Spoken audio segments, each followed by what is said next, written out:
हाँ जी बेटा, अज आप स्टार्ट करांगे एप्लीकेशनस ऑफ डिमेंशनल एनालिसिस। ਉਹਦੀ एक एप्लीकेशन आप कर चुके सीगे to check the correctness of a given physical relation. अज ਜਿਹੜੀਆਂ दो रह चुकियां ने, एक ये करते हैं आप एप्लीकेशनस। ओके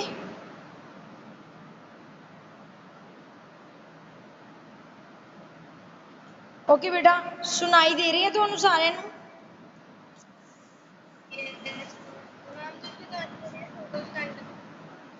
अच्छा, मैं अज सेंड कर दूंगी, ठीक है, इस तो बाद। ओके चलो आप अज स्टार्ट करते हैं एप्लीकेशनस ऑफ डिमेंशनल एनालिसिस। ਆਪਾਂ ਇਹ ਤਾਂ ਪढ़ चुके ਸੀਗੇ ਇਹਦੀ ਇੱਕ ਐਪਲੀਕੇਸ਼ਨ ਜਿਹੜੀ ਕਿਤੇ ਉੱਪਰ ਡਿਪੈਂਡੈਂਟ ਸੀਗੀ ਪ੍ਰਿੰਸੀਪਲ ਆਫ ਹੋਮੋਜੈਨਿਟੀ। ਉਹਦੇ ਫਿਰ ਮੈਂ ਤੁਹਾਨੂੰ 3 ਕਰਕੇ ਵੀ ਦਿਖਾਏ ਸੀ ਤੇ ਮੈंने ਤੁਹਾਨੂੰ ਹੋਮਵਰਕ ਵੀ ਦਿੱਤਾ ਸੀ v = u + at। ਇਹ ਸਾਰਿਆਂ ਨੇ ਸੋਲਵ ਕਰ ਲਈ ਤਿੰਨੋਂ ਇਕੁਏਸ਼ਨਸ।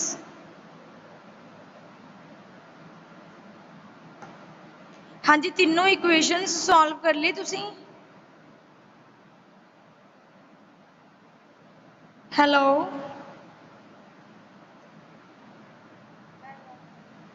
नहीं किते, मैनू पता ही है भी तुसी किते नहीं। चलो कोई गल नहीं, ये होमवर्क तुहाडा ही है, तुसी ही करना है, ठीक है, जो मर्जी कर लियो। कल नू संडे है, कल नू कर लियो।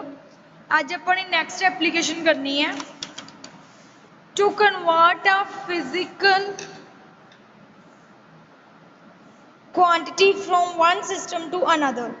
अज अपनी पहली एप्लीकेशन करनी है, अज अपनी फिजिकल क्वांटिटी नू चेंज करना है from one system to another system, ठीक है जी।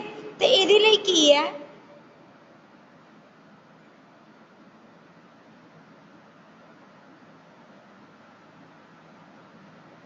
ਇਹਦੇ ਲਈ ਕੀ ਹੈ, ਤੁਸੀਂ ਕੀ ਕਰਨਾ ਹੈ, ਤੁਸੀਂ मैं ਤੁਹਾਨੂੰ एक ਫਾਰਮੂਲਾ ਕਰਵਾਇਆ ਸੀ x = nu, ਇਹ याद ਹੋਵੇ। x = nu, a simple system of units the formula C n is a numeral, u is a unit, ठीक है। ਇਹਨੂੰ ਹੀ यूज करांगे ਆਪਾਂ। देखो एक सिस्टम तो दूसरा सिस्टम बनाना है तो आप दो सिस्टम लै लें, एक की वैल्यू n1 u1 लै लें, दूजे की वैल्यू लै लें n2 u2। हुण तुसीं कहोगे u1 की हुंदा है, u2 की हुंदा है। u1 u2 की नेगे? यूनिट्स ने, क्वांटिटीज ने। इन्हां नूं आपां चेंज करांगे। देखो u1 की वैल्यू आपां की लिख सकते हैं m1 l1 t1, क्योंकि डिमेंशनल एनालिसिस कर रहे हैं तो यूनिट इस दे हिसाब नाल लिखांगे, डिमेंशनल फॉर्मूले के हिसाब नाल। तो इहदी m1 l1 t1, इहदी पावर a, इहदी पावर b, इहदी पावर c, कुछ भी आ सकती है यूनिट दे विच, है ना। जिवें आपां लिखदे हैं ml² t-2, ये पावर ही ने, a b c की ने एक पावर्स ने। m1 l1 t1 तुहानूं पता ही है, m is a mass, l is a length, t is a time. M ही u1 नूं तुसीं लिख सकते हो m2 l2 t2 means a b c। Put करो ये n1, पहला मैं फॉर्मूला बना दा, फिर मैं तुहानूं यूज करना दसदी हाँ।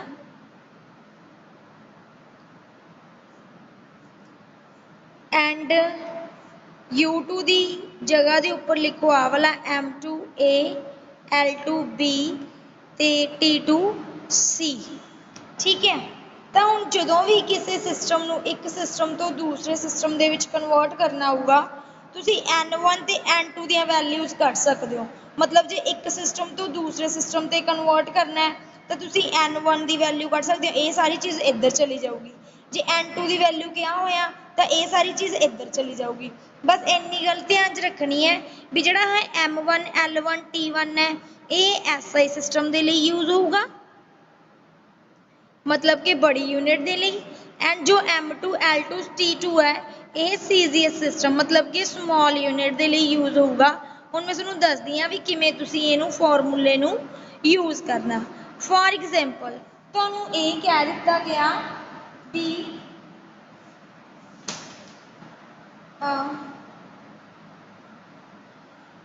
कन्वर्ट 1 joule into अर्ग।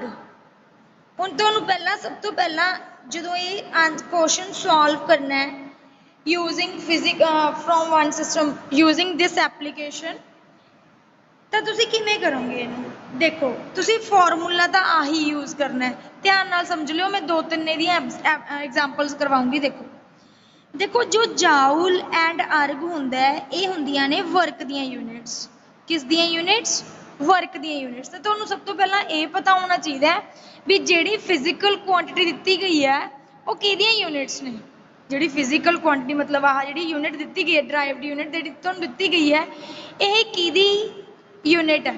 ਤਾਂ ਤੁਹਾਨੂੰ ਪਤਾ ਲੱਗਣਾ ਚਾਹੀਦਾ ਵੀ ਇਹ ਯੂਨਿਟ ਹੈ ਵਰਕ ਦੀ। ਕਿਹਦੀ ਯੂਨਿਟ ਹੈ? ਵਰਕ ਦੀ।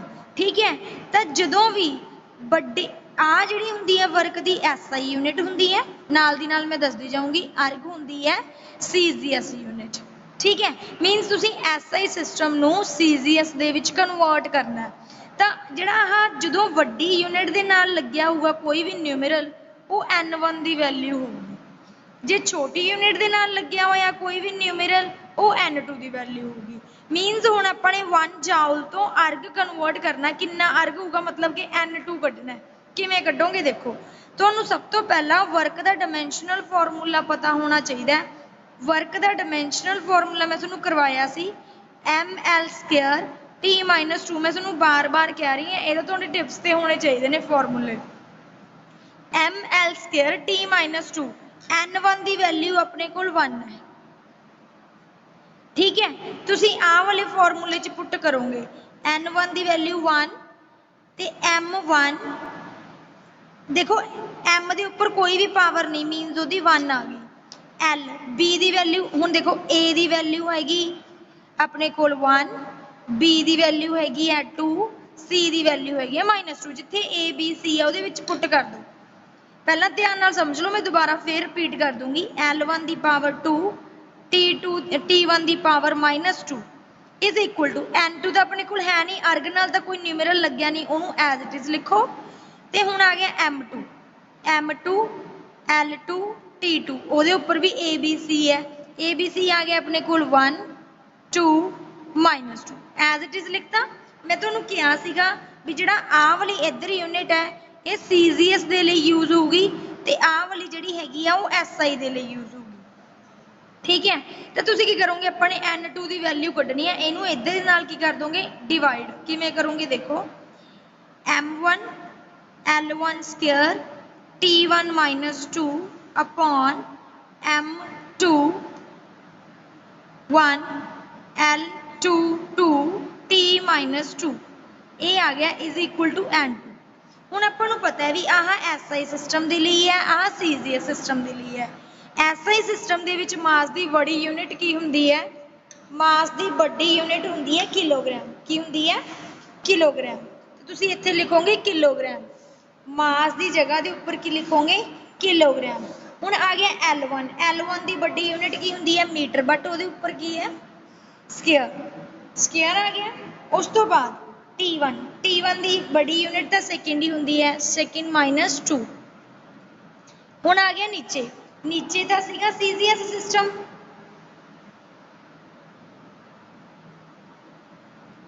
ਬੇਟਾ ਐਡ ਕਰ ਲਿਆ ਮੈਨੇ। M2 ਜਿਹੜਾ ਹੈਗਾ ਆ CGS ਸਿਸਟਮ ਦੇ ਲਈ ਹੈ। CGS ਸਿਸਟਮ ਦੇ ਲਈ ਆਪਣੇ ਕੋਲ ਕੀ ਆ ਗਿਆ? ਜੋ M2 ਹੈ ਛੋਟੀ ਯੂਨਿਟ, ਨੀਚੇ ਛੋਟੀ ਯੂਨਿਟ ਲਿਖਣੀ ਹੈ। ਪਾਵਰ ਉਵੇਂ L2 ਦੀ ਆ ਗਈ, ਛੋਟੀ ਯੂਨਿਟ ਕੀ ਆ ਗਈ? ਸੈਂਟੀਮੀਟਰ। ਪਾਵਰ ਸਕੁਅਰ ਲਿਖਿਆ ਹੋਇਆ ਲਿਖ ਲਓ। ਟਾਈਮ ਦੀ ਕੀ ਆ ਗਈ? Second -2 is equal to N2। ਠੀਕ ਹੈ ਜੀ। ਹੁਣ ਦੇਖੋ 1 ਕਿਲੋਗ੍ਰਾਮ ਦੇ ਵਿੱਚ ਗ੍ਰਾਮ ਕਿੰਨੇ ਹੁੰਦੇ ਆ? 1000, ਕਿਉਂਕਿ ਆਪਾਂ ਨੇ ਨਿਊਮਰਲ ਦੀ ਵੈਲਿਊ ਕੱਢਣੀ ਹੈ, ਯੂਨਿਟ ਕੋਈ ਨਹੀਂ ਆਣੀ ਚਾਹੀਦੀ। 1000 gram divide by gram. 1 metre ਦੇ ਵਿੱਚ ਸੈਂਟੀਮੀਟਰ ਕਿੰਨੇ ਹੁੰਦੇ ਆ? 100, 10⁻²। ਤਾਂ ਸਕੁਅਰ ਦੇ ਵਿੱਚ ਕਿੰਨੇ ਹੋਣਗੇ? 10⁻4 ਸੈਂਟੀਮੀਟਰ ਸਕੁਅਰ। ਇਹ ਤੁਹਾਨੂੰ ਪਤਾ ਹੀ ਹੋਊਗਾ, ਛੋਟੇ ਕਲਾਸਾਂ ਦੇ ਵਿੱਚ ਆਪਾਂ ਕਰਕੇ ਆ ਰਹੇ ਹਾਂ। ਟਾਈਮ ਦੀ ਵੱਡੀ ਛੋਟੀ ਯੂਨਿਟ ਸੇਮ ਹੁੰਦੀ ਹੈ, ਸੈਕਿੰਡ ਹੀ ਹੁੰਦੀ ਹੈ। ਤਾਂ ਆਪਾਂ ਨੇ ਲਿਖ ਲਿਆ second -2, second -2 is equal to N2। ਆ ਕੱਟ ਗਿਆ, ਆ ਵੀ ਕੱਟ ਗਿਆ, ਆ ਵੀ ਕੱਟ ਗਿਆ। ਮੀਨਸ ਆ 3 ਜ਼ੀਰੋਜ਼ ਆ ਪਈਆਂ ਨੇ, 4 ਜ਼ੀਰੋਜ਼ ਆ ਪਈਆਂ ਨੇ। Means 10⁻4 is equal to N2। ਤਾਂ ਤੁਸੀਂ ਕੀ ਕਰੋਗੇ, ਜਦੋਂ ਵੀ ਤੁਸੀਂ 1 ਜਾਊਲ ਨੂੰ ਅਰਗ ਦੇ ਵਿੱਚ ਕਨਵਰਟ ਕਰਨਾ ਹੈ ਤਾਂ ਕਿੰਨਾ ਅਰਗ ਆਊਗਾ ਆਪਣੇ ਕੋਲ 1 ਜਾਊਲ ਕਿਹਦੇ ਇਕੁਅਲ ਆਊਗਾ 10 ਦੀ ਪਾਵਰ 7 ਅਰਗ ਦੇ ਇਕੁਅਲ ਆਊਗਾ। ਤਾਂ ਇਹ ਆ ਗਿਆ ਆਪਣੇ ਕੋਲ ਇੱਕ ਸਿਸਟਮ ਤੋਂ ਦੂਸਰੇ ਸਿਸਟਮ ਦੇ ਵਿੱਚ ਕਨਵਰਸ਼ਨ। ਠੀਕ ਹੈ, ਤਾਂ 1 ਜਾਊਲ ਕਿਹਦੇ ਇਕੁਅਲ ਹੋਊਗਾ 10 ਦੀ ਪਾਵਰ 7 ਅਰਗ ਦੇ ਇਕੁਅਲ ਹੋਊਗਾ। ਇਹ ਤੁਸੀਂ ਯਾਦ ਰੱਖਣਾ। ਓਕੇ ਜੀ, ਸਮਝ ਆਇਆ। ਜਿਵੇਂ ਮੈਂ ਤੁਹਾਨੂੰ ਇੱਕ ਹੋਰ ਕਰਕੇ ਦਿਖਾਨੀ ਆ।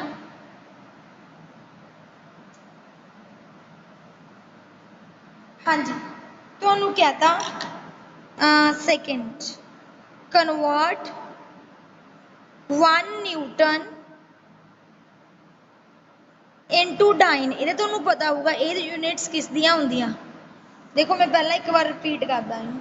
ਤੁਸੀਂ ਕਰਨਾ ਕੀ ਹੈ, ਸਭ ਤੋਂ ਪਹਿਲੀ ਗੱਲ ਜਿਹੜੀਆਂ ਯੂਨਿਟਸ ਦਿੱਤੀਆਂ ਹੋਈਆਂ ਨੇ ਤੁਹਾਨੂੰ ਪਤਾ ਹੋਣਾ ਚਾਹੀਦਾ ਵੀ ਉਹ ਯੂਨਿਟਸ ਕਿਸ ਦੀਆਂ ਨੇ। ਜਿਵੇਂ ਆਪਾਂ ਨੂੰ ਪਤਾ ਚੱਲ ਗਿਆ ਵੀ ਉਹ ਵਰਕ ਦੀ ਹੈ, ਤਾਂ ਇਹ ਵੀ ਪਤਾ ਹੋਣਾ ਚਾਹੀਦਾ ਵੀ ਉਹਦੇ ਵਿੱਚ ਐਸਆਈ ਸਿਸਟਮ ਦੇ ਵਿੱਚ ਬੜੀ ਯੂਨਿਟ ਕਿਹੜੀ ਹੈ, ਛੋਟੀ ਯੂਨਿਟ ਕਿਹੜੀ ਹੈ, ਕਿਉਂਕਿ ਇਹ ਵੀ ਚੇਂਜ ਹੋ ਸਕਦਾ ਸੀਜ਼ੀਐਸ ਟੂ ਐਸਆਈ ਵੀ ਹੋ ਸਕਦਾ, ਐਸਆਈ ਟੂ ਸੀਜ਼ੀਐਸ ਵੀ ਹੋ ਸਕਦਾ।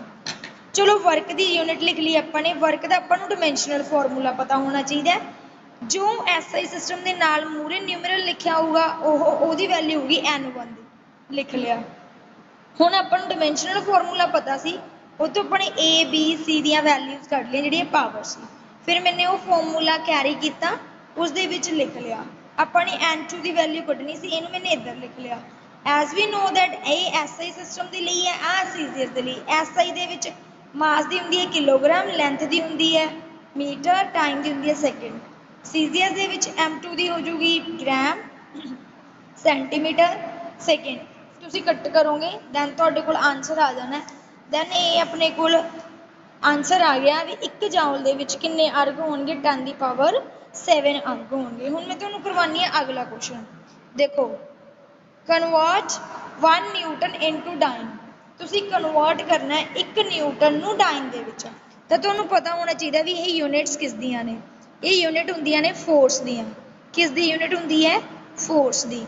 ਆਹ ਹੁੰਦੀ ਹੈ ਇਨ ਐਸਆਈ ਸਿਸਟਮ ਦੇ ਵਿੱਚ ਤੇ ਆਹ ਹੁੰਦੀ ਹੈ ਇਨ ਸੀਜ਼ੀਐਸ ਸਿਸਟਮ ਦੇ ਵਿੱਚ। ਤਾਂ ਆਹ ਆਪਣੇ ਕੋਲ ਕਿਹਦੀ ਵੈਲਿਊ ਆ ਗਈ n1 ਦੀ ਆ ਗਈ, ਕਿਉਂਕਿ ਐਸਆਈ ਸਿਸਟਮ ਦੇ ਨਾਲ ਲੱਗਿਆ ਹੋਇਆ। ਤਾਂ ਆਪਾਂ ਨੇ n2 ਦੀ ਵੈਲਿਊ ਕੱਢਣੀ ਹੈ।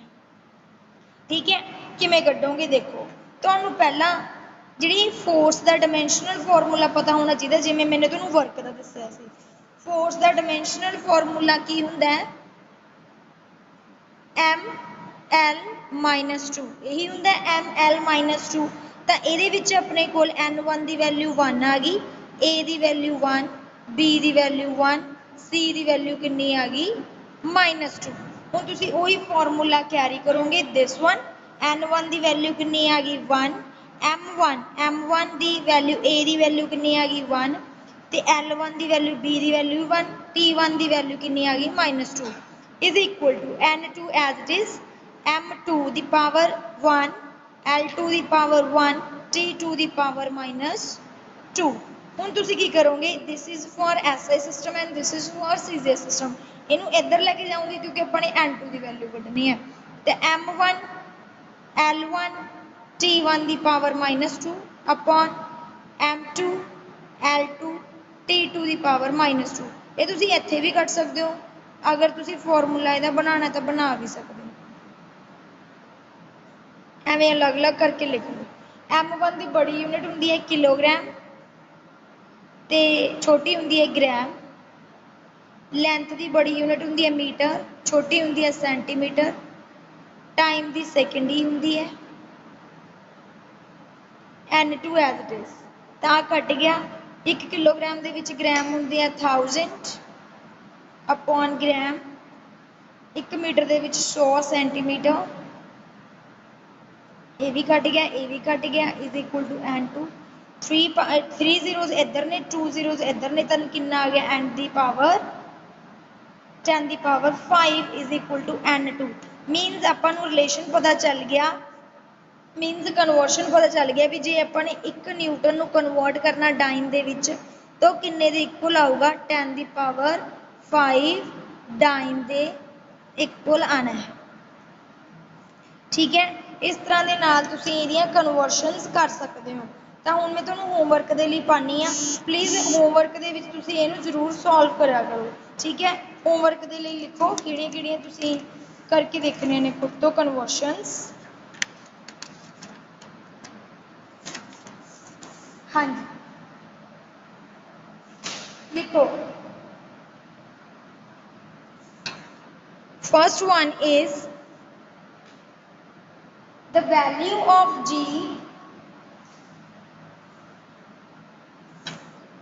the value of G in Cesius system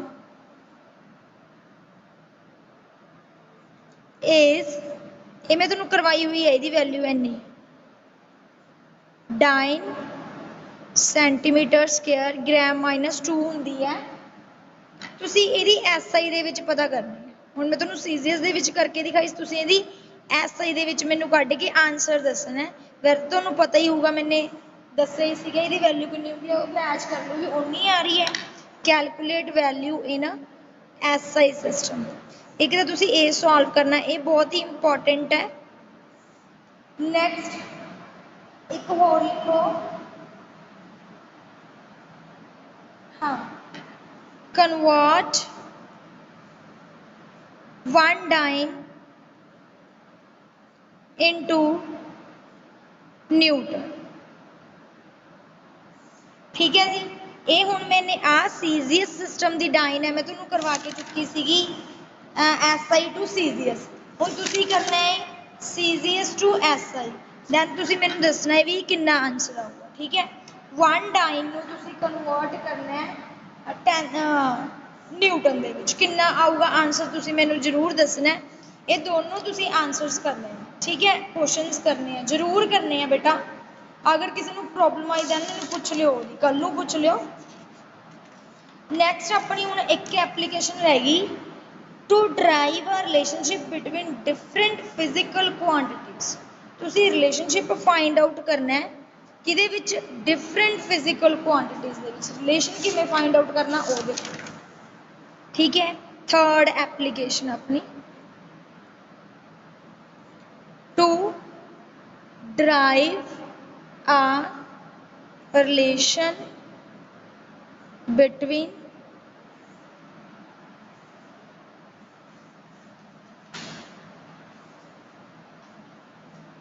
among physical quantities।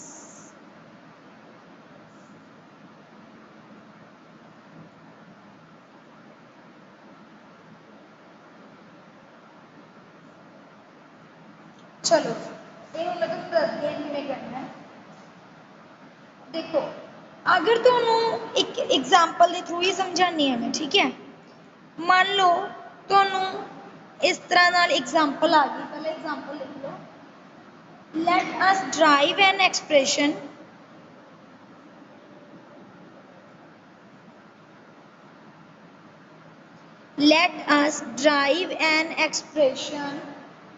for the centripetal force। centripetal force ਤੁਹਾਨੂੰ ਪਤਾ ਹੀ ਹੋਊਗਾ ਜਿਹੜੀ ਸੈਂਟਰ ਦੇ ਵਿੱਚ ਲੱਗਦੀ ਹੈ।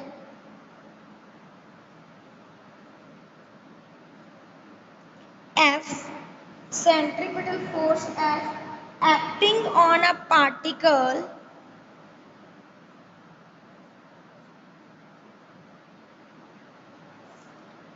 of mass m moving with the velocity v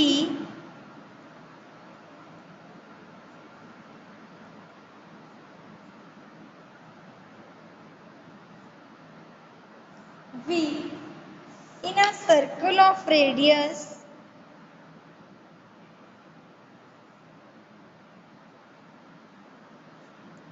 r। ਇਹ ਤਾਂ ਦਿੱਤਾ ਹੋਇਆ, ਠੀਕ ਹੈ ਜੀ। ਤੁਸੀਂ ਇਹਨੂੰ ਸੋਲਵ ਕਿਵੇਂ ਕਰਨਾ ਹੈ, ਤੁਹਾਨੂੰ ਇਸ ਤਰ੍ਹਾਂ ਦਾ ਰਿਲੇਸ਼ਨ ਦਿੱਤਾ ਜਾਊਗਾ, ਠੀਕ ਹੈ। ਮਤਲਬ ਇਸ ਤਰ੍ਹਾਂ ਦੀ एग्जांपल ਦਿੱਤੀ ਜਾਊਗੀ, ਤੁਸੀਂ ਇਹਨੂੰ ਕਿਵੇਂ ਸੋਲਵ ਕਰਨਾ ਹੈ। ਦੇਖੋ ਪਹਿਲਾਂ ਤਾਂ ਧਿਆਨ ਨਾਲ ਸਟੇਟਮੈਂਟ ਪੜ੍ਹਨੀ ਹੈ।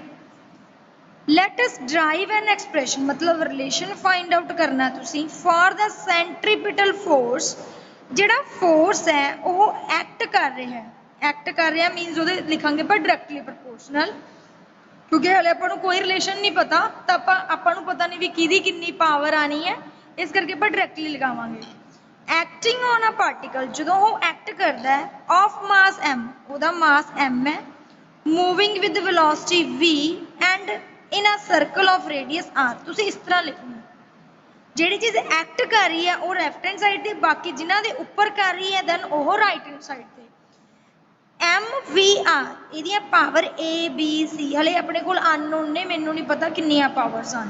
ਠੀਕ ਹੈ ਜੀ, ਤੁਸੀਂ ਇਹਨੂੰ ਕਿਵੇਂ ਸੋਲਵ ਕਰੋਗੇ? ਤੁਸੀਂ ਕੀ ਕਰੋਗੇ? ਸੈਕਿੰਡ ਸਟੈਪ, ਇਹਦੇ ਡਾਇਰੈਕਟਲੀ ਪ੍ਰੋਪੋਰਸ਼ਨਲ ਨੂੰ ਕੱਟ ਕੇ ਕੋਈ ਵੀ ਕਾਂਸਟੈਂਟ ਲਗਾ ਲਓਗੇ K, ਕੋਈ ਵੀ ਕਾਂਸਟੈਂਟ ਲਗਾ ਲਓ, M ਦੀ ਪਾਵਰ A, V ਦੀ ਪਾਵਰ B, R ਦੀ ਪਾਵਰ C, R ਦੀ ਪਾਵਰ C ਲਗਾ ਲਿਆ। ਉਸ ਤੋਂ ਬਾਅਦ K ਕੋਈ ਕਾਂਸਟੈਂਟ ਹੈ, ਇਹਦੀ ਵੈਲਿਊ ਤੁਸੀਂ 1 ਵੀ ਰੱਖ ਸਕਦੇ ਹੋ ਜਦੋਂ ਕਾਂਸਟੈਂਟ ਹੀ ਹੈ, ਤਾਂ F is equal to M ਦੀ ਪਾਵਰ A, V ਦੀ ਪਾਵਰ B, R ਦੀ ਪਾਵਰ C ਆ ਗਿਆ। ਹੁਣ ਤੁਹਾਨੂੰ ਡਿਮੈਂਸ਼ਨਲ ਫਾਰਮੂਲੇ ਪਤਾ ਹੋਣੇ ਚਾਹੀਦੇ ਆ। F ਦਾ ਡਿਮੈਂਸ਼ਨਲ ਫਾਰਮੂਲਾ ਹੁੰਦਾ MLT ਮਾਈਨਸ 2। M ਨੂੰ ਆਪਾਂ M ਹੀ ਲਿਖਦੇ ਆ ਐਜ਼ ਇਟ ਇਜ਼, V ਨੂੰ ਲਿਖਦੇ ਆ LT minus 1 and R is a radius मीनस length, मतलब L दी पावर C। ठीक है जी, हुण तुसीं इन्हां दोनों नूं इक्वेट ही करना, बस इधर M दी पावर 1 है, इधर M दी पावर A है, तो अपने कोल सिंपल A दी वैल्यू कितनी आ गई 1, मतलब रिलेशन फाइंड आउट करना है, A B C दियां वैल्यूज पता होनी चाहिए ने। नैक्सट L, इधर L दी पावर भी 1 है, बट इधर L दी पावर B भी है, L दी पावर C भी है। ਜਦੋਂ ਬੇਸ ਸੇਮ ਹੋਣ ਪਾਵਰਾਂ ਦਾ ਕੀ ਹੋ ਜਾਂਦਾ ਹੈ ਪਲੱਸ, ਤਾਂ ਪਾਵਰਾਂ ਦਾ ਪਲੱਸ ਹੋ ਗਿਆ, ਮੀਨਸ 1 ਇਜ਼ ਇਕੁਅਲ ਟੂ ਕੀ ਆ ਗਿਆ B ਪਲੱਸ C। ਤੁਸੀਂ ਕੀਤਾ ਹੋਊਗਾ 9 10 ਦੇ ਵਿੱਚ, ਇਸ ਤਰ੍ਹਾਂ ਹੀ ਆਪਾਂ ਕਰਦੇ ਹਾਂ। ਹੁਣ T ਦੀ ਵੈਲਿਊ -2 ਹੈ, ਇੱਧਰ T ਦੀ ਵੈਲਿਊ -1 ਇੰਟੂ B ਕਿੰਨਾ ਹੋ ਗਿਆ T ਦੀ ਪਾਵਰ -B, ਆ ਕੱਟ ਗਿਆ ਮਾਈਨਸ ਨਾਲ ਮਾਈਨਸ ਕੱਟ ਗਿਆ, ਤਾਂ B ਦੀ ਵੈਲਿਊ ਆਪਣੇ ਕੋਲ 2 ਆ ਗਈ। B ਦੀ ਵੈਲਿਊ 2 ਤੁਸੀਂ ਇਹਦੇ ਵਿੱਚ ਪੁੱਟ ਕੀਤੀ ਤਾਂ ਆਪਣੇ ਕੋਲ C ਦੀ ਵੈਲਿਊ ਆਈ 2 plus C, means -1 is equal to C, क्योंकि 2 इधर जाऊगा ना माइनस हो जाएगा, 1 माइनस 2 कितना आ गया -1। तो अपने को सारिया वैल्यूज आ गई A B C दियाँ, तुसी पुट करो दिस इक्वेशन दे विच। जो पुट किया F is equal to M की पावर A है, A की वैल्यू कितनी आई 1, तो B की वैल्यू B है, B की वैल्यू कितनी आई 2, एंड R की वैल्यू C है, C की वैल्यू कितनी आई -1, मतलब R की वैल्यू -1, इन्हू एज इट इज लिख सकते हो। जब तुसी R की वैल्यू -1 ना नीचे लै जाओ MV² upon R, this is the relation among the physical quantity F MV upon R। तो इवें तुसी रिलेशन भी फाइंड आउट कर सकते हो अगर तुहानू इस तरह की स्टेटमेंट आती है, जिहड़ी चीज़ एक्ट कर रही है वो लैफ्ट हैंड साइड से, जिहड़ी चीज़ दे उपर एक्ट कर रही है वो राइट हैंड साइड के उपर करो, दैन तुसीं उहदे पावर्स A B C लिखो, A B C तुसीं उहदियां वैल्यूज फाइंड आउट करोगे, जिहदे नाल तुहाडे कोल आंसर आ जाना A B C the form च तुसीं पुट करोगे, दैन तुहाडे कोल रिलेशन नवां फाइंड आउट होके आ जाएगा। क्योंकि सेंट्रीपिटल दा आपां 9 10th दे विच भी करदे सी, तुहानूं फॉर्मूला भी याद सी भी तुसीं एवें कढ सकदे हो। तुहानूं मैं एक एग्जाम्पल होर करवानी हैगी,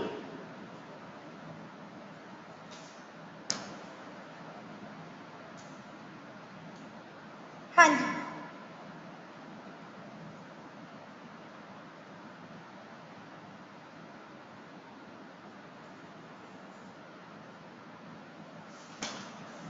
एग्जाम्पल लिखो, consider a simple pendulum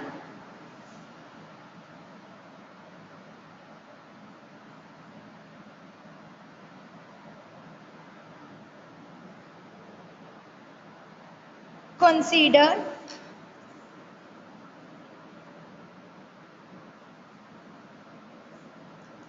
a simple pendulum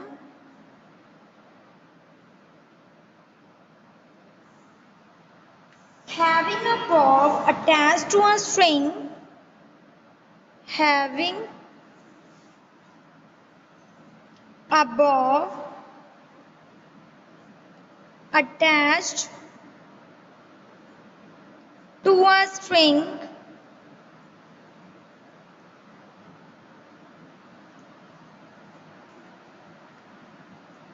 that oscillate under the action of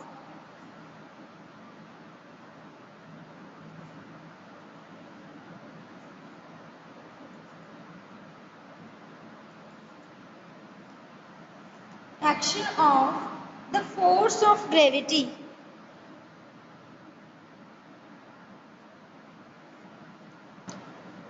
हल तो सिंपल एक पेंडुलम है जिदे नाल एक बॉब मतलब एवें मैं कह सकती हाँ एवें बॉब स्ट्रिंग दे नाल टाई है दैन वो ऑसिलेट कर रहा है with respect to force of gravity अगे suppose the period of oscillation suppose the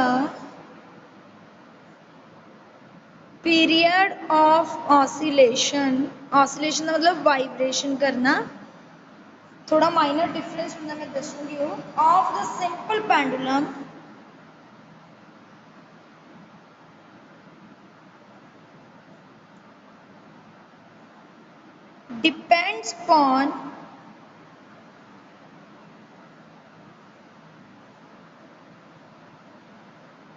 depends upon first mass of bob the mass कितना है second length of the pendulum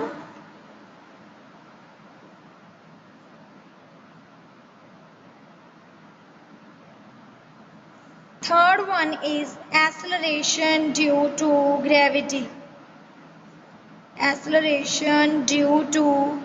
gravity g drive and expression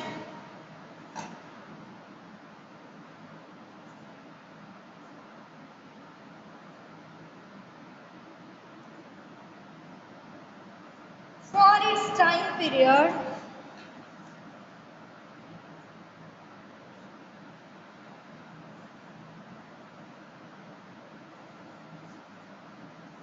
using method of dimensions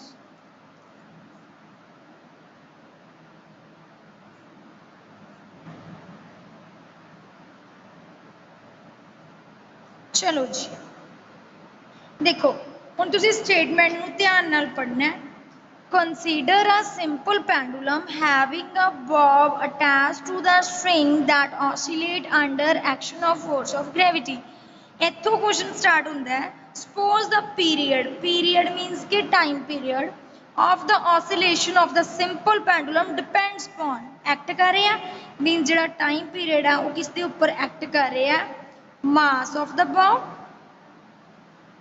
length of the pendulum and acceleration due to gravity जी तुसी time period का relation find out करना है ठीक है तो ये भी आप कॉन्सटेंट लगा लें कॉन्सटेंट m की वैल्यू a l की पावर b एंड g की पावर c बट यदा जो कॉन्सटेंट होंगे जो भी सिंपल पेंडुलम वाइब्रेट करता है सिंपल पेंडुलम तो उसके जो कॉन्सटेंट 1 नहीं होंगे वो वैल्यू होंगी 2π तुम हौली हौली तो फॉर्मूले याद होने लग जाएंगे ना फिर तुम पता लगन लग जू दैन इतने आप t की वैल्यू लिख दें 2π m की वैल्यू a l की वैल्यू b g की वैल्यू c हुण तुसीं डिमेंशनल फॉर्मूले ही लिखने t dimensional formula m0 l0 t 2π as it is क्योंकि कॉन्सटेंट है m l की वैल्यू l g